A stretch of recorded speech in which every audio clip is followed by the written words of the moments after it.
movie buffs and film connoisseurs. It's your self-proclaimed cinema shogun here. And in my last video, we took a look at a little story about this hiker who claimed that he saw Brian along the Appalachian Trail. Now, I got deep in depth with all of my thoughts about that sighting on my past video. So if you want to see that, go ahead and go look into that. I don't want to reiterate myself here too much. But long story short, I'm not really buying the sighting, but today, the 911 audio released from his 911 call. So he in fact did call 911 about the sighting. So we're going to listen to this audio call and we're going to see if it changes my mind. Because I do believe there's a possibility that Brian is along the Appalachian Trails. I just wasn't necessarily buying this guy's story, but the 911 call has released, so we're going to take a listen to it, and we're going to see if it's more convincing, and see if it can change my mind, and maybe it could change some of your minds out there as well. So without further ado, let's take a listen, and I'll be right back with my thoughts. Hey, we County 911. What's the location of your emergency?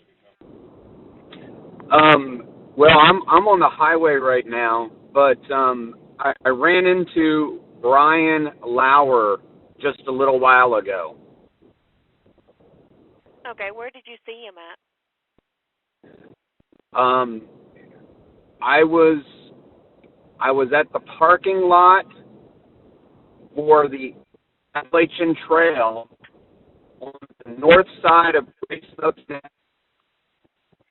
Okay, can you tell me, was you at an overlook?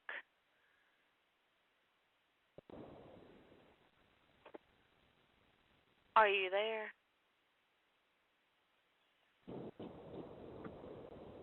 Hello? Are you still there? Yes, I am. Okay. Yeah, you're probably going through the gorge. You lose service every now and then. So where did you see him at? On Waterville Road. Okay. And just on Waterville, or did you see him near a house? Could you see a mailbox? He was driving a truck, and I stopped and talked to him. Okay. Was he going up Waterville or back towards 40? He was going away from 40.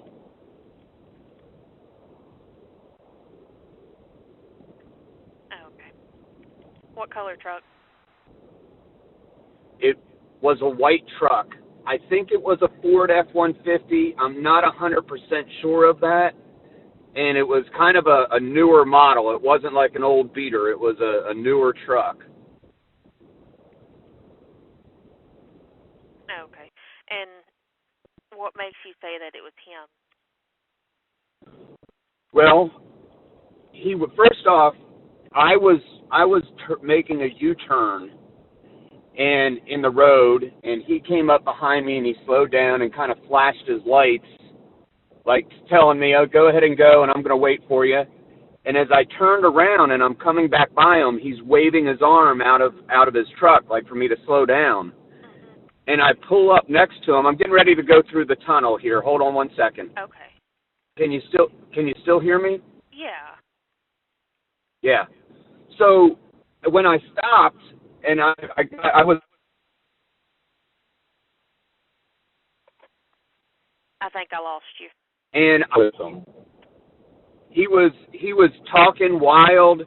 He said that his girlfriend loved him and he had to go out to California to see her.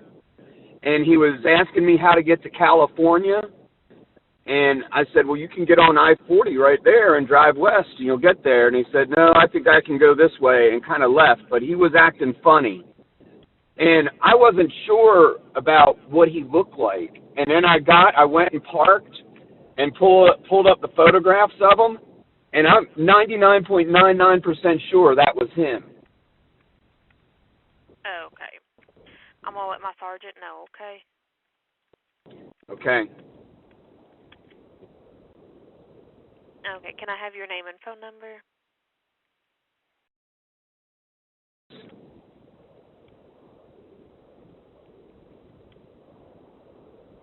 Your phone number?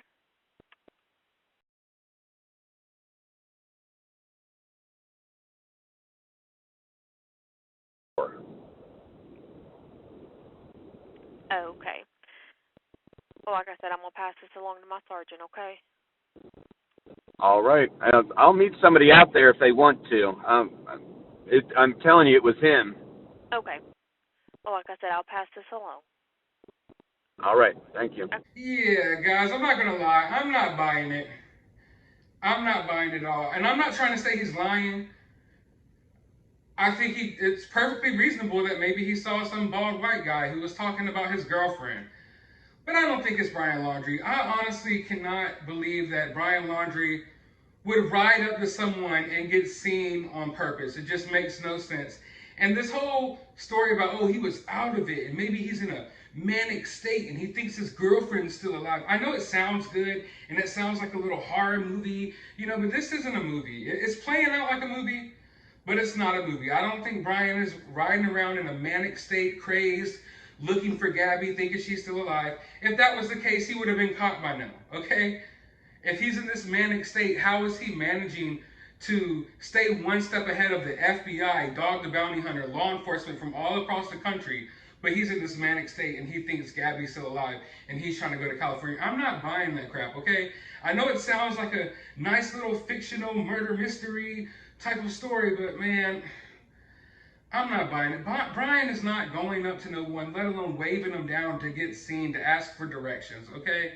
I'm not buying it. And I don't know why the media is choosing to take this one story and run with it, but they are. I feel like it's because the news on this case is kind of slow right now, okay? So the media, the mainstream media, they're looking for whatever stories they could pick up on and pick apart to get some views, to get some clicks.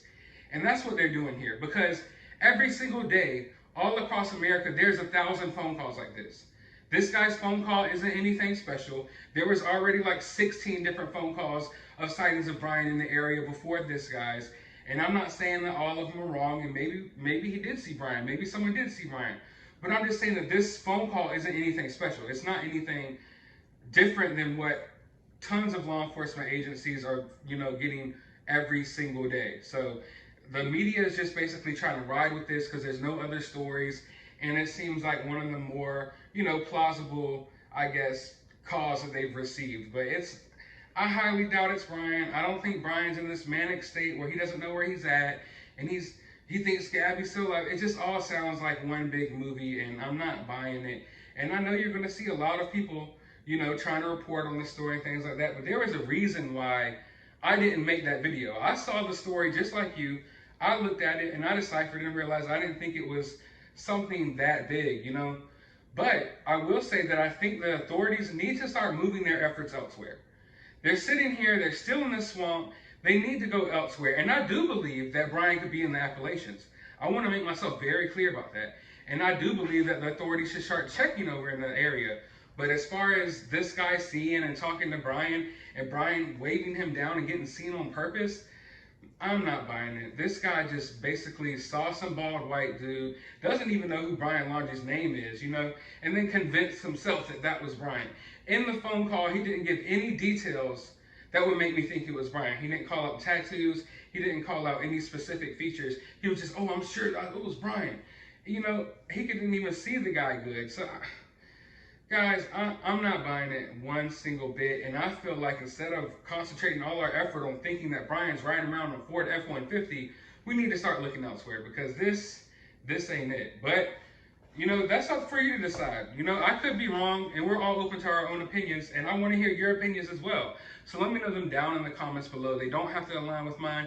All opinions are always welcome here. But for now, me and my assistant, Yamcha, are going to dig into some more news, and we'll be back for a new report coming soon. So hit that subscribe button, drop a comment, and as always, find some time out of your day to go watch a movie.